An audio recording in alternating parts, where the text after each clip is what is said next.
So we're into the third part of it, exploring the causes and cures. And we started by talking about the fact that depression is a word that we use that covers a whole range of experience, from just feeling blue, feeling a bit low and down, mild discouragement, sadness, and so on, through to much more serious, severe depression, what we would call in the medical world clinical or major depression. And we know that this is a serious problem throughout the world, particularly when we look at the figures of suicide. This is comparing 1999 in the dark blue to 2014 in the light blue, and across the age range. So the highest incident of suicide is in the elderly, because they have so many losses, dealing with so many medical illnesses, maybe the questions of what have they done with their lives. There's also a little bit of a peak in the middle years, and that's particularly true for women, when I think people are questioning, what have I done with my life, how has my family turned out, and so on. But severe depression is a real problem throughout the world, and some countries have a much higher suicide rate. You can see the dark colors representing the places where there is the highest suicide rate, which is intriguing living here in Eastern Europe. So when we're talking about depression, what I'm going to describe, it's important for people who are pastors, who are counselors, to be able to discriminate, but just the ordinary depression of life, which all of us experience at times, and what we call serious depression or clinical depression. And this is where someone is depressed or loses interest and pleasure in life for at least 2 weeks, plus at least 5 of the following symptoms. They may lose their appetite, they may find it very difficult to sleep all through the night, typically waking at 2 or 3 in the morning. They may feel very little energy, a lot of fatigue. They may become very agitated and restless and anxious. And they also may have inappropriate guilt or feelings of worthlessness. So they may not have done anything wrong, but they may be profoundly convicted that they have. Often decisions are difficult, they can't concentrate very well, and they may have suicidal ideas. So, and this, in what we call psychotic depression, really serious depression, some people may have delusions, believing that they have cancer when they don't, that they're being followed by the KGB or the CIA. And Christians, of course, find that prayer just seems useless, and the Bible seems pretty meaningless, and God far away. So we live in this fallen world, we live on this polarity of moods, and most of us live somewhere in the middle between the extremes of what we call mania and severe depression. That depression over there on the left should actually be over here. I apologize, it's on the wrong side. But mania being part of what we call bipolar or manic depression. So it's where someone is happy all the time, energetic, often sleepless, often exhausting themselves in the process. The other end, severe depression of the hopelessness and disillusionment and despair. Now, so most of us live in this middle ground in between the two, because we live in a broken world. We're all subject to difficulties and suffering. And we looked last time at the differences between men and women in the way they express depression, in the way they look for help. We looked at the biblical experience in the psalmists, especially David's experience of depression in Job. We looked at the men of God like Elijah and Moses and Jonah, who said, "Lord, I've had enough, take my life." They all got, for very different reasons, to this common endpoint of wanting to die. We looked, so we saw that this is a common experience, both in biblical times, in the present, but also throughout history. And there are some profound writings about depression from the Puritan writers that we looked at one or two of those last time. Then we looked at the causes, how everyone, all of us, are vulnerable to depression. Living in, where we talk about the world, the flesh, and the devil, we're all vulnerable to the effects of living in a fallen world where bad things happen to us. People sin against us, not through any cause of our own. We get cancer. We're involved in a fire where your house burns down, maybe.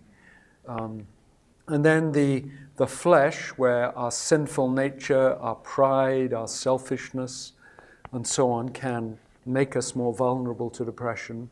And then our body and our brain, which may have perhaps a genetic predisposition to bipolar disorder or severe depression. So you often see it running in families. And then the devil are always there. We're all involved all the time in spiritual warfare against the evil one. Now, in the secular world, people would talk about the causes in terms of the psychological causes, the social causes, and the biological causes. And we looked at, in a bit more detail, at the first two, and we got to the biological, and we find nowadays when we can look at the brain with various forms of brain scanning, you can see the difference here. This is in severe clinical depression, that the brain is functioning very differently when someone is severely depressed. And we saw how there is high activity in the emotion-related parts of the brain, especially the amygdala, the deep limbic system, where people are more, and this is correlated with people being more emotionally sensitive, especially to difficult things happening in their lives. So they may react with more extreme reactions. And then the decreased activity in the areas that relate to thinking. So people have a harder time making decisions and harder time concentrating. And then an increased activity related to guilt and in the areas related to guilt and rumination. So, and we were thinking about some of the chemistry in the brain, the neurotransmitters like serotonin and dopamine and noradrenaline carry the impulses from one neuron to another in the network of millions of neurons we have. And in depression, it seems that these neurotransmitters, these little red globules here, are decreased in amount. So antidepressants will increase the amount of neurotransmitter in that gap. So hopefully countering the depressive tendencies in the brain. Antidepressants also work by encouraging the growth of new nerve cells and the activity and the connections of the nerve cells. And we know from work in animal studies, especially with rats, that when they exercise a lot, this increases the activity of the nerve cells. And we find, I believe that the best self-help for depression is actually exercise, because it stimulates the nerve cells. So many people today, and partly because the pharmaceutical industry funds so much research in depression, and they want you to buy their pills, many people, the first thing they do when they get depressed is to go to antidepressants, certainly in America and Western Europe. What we have found in the research is that antidepressants are most useful in severe depression. There's questionable evidence of how useful they are in terms of their value over placebo when they're compared with a placebo in moderate and mild depression.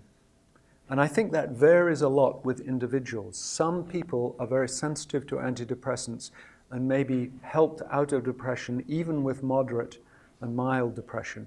But I usually work on the principle that unless it's pretty severe, we will not encourage people to use antidepressants. But when it is severe, it can be life-saving for them to use them. And it's best if you combine them with counseling and psychotherapy, not just one or the other. So there's a higher relapse rate if they're used alone. And people get side effects, so you have to juggle the side effects against the dose. Some people are more sensitive with one drug than another. So it's not a very exact science. And people have to be on an antidepressant for anywhere from 6 to 18 months. And sometimes in bipolar disorder, where they use different medication, they need to be on it for life to prevent the cycles going up and down so extremely and to prevent them being so often. And then there are other things like St. John's Wort and something called SAM-E, and these can help with mild to moderate depression. In America, they have been not recommended by the American Psychiatric Association because they tend to interact with other medications that people may be on. I think that fish oil is good for whatever ails you, whether it's your heart, your brain, and there is some evidence that it helps people to be more resistant, less vulnerable to depression. There are other medications that you'll find people are on, often several of these at once. Mood stabilizers, these are the names we use in the United States. Anticonvulsants, atypical neuroleptics, but people tend to get on a lot of medications nowadays when they're struggling with, especially with other forms of mental illness as well. So it's very confusing for them and for people who are trying to help them in counseling. But out of this, I would say medication is helpful for severe depression. And when that doesn't work, then electroconvulsive therapy is helpful in helping people to break out of severe depression. It sounds very barbaric, but it is actually a very helpful treatment. I can tell you more if you want to know in discussion. And then there are other research therapies that are being experimented with here that you can see on the slide that also seem to have an effect in helping people out of really severe depression that isn't helped in any other way.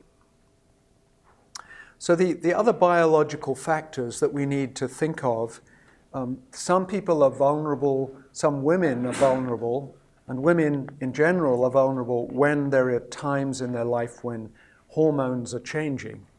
So teenage girls going through puberty are more vulnerable.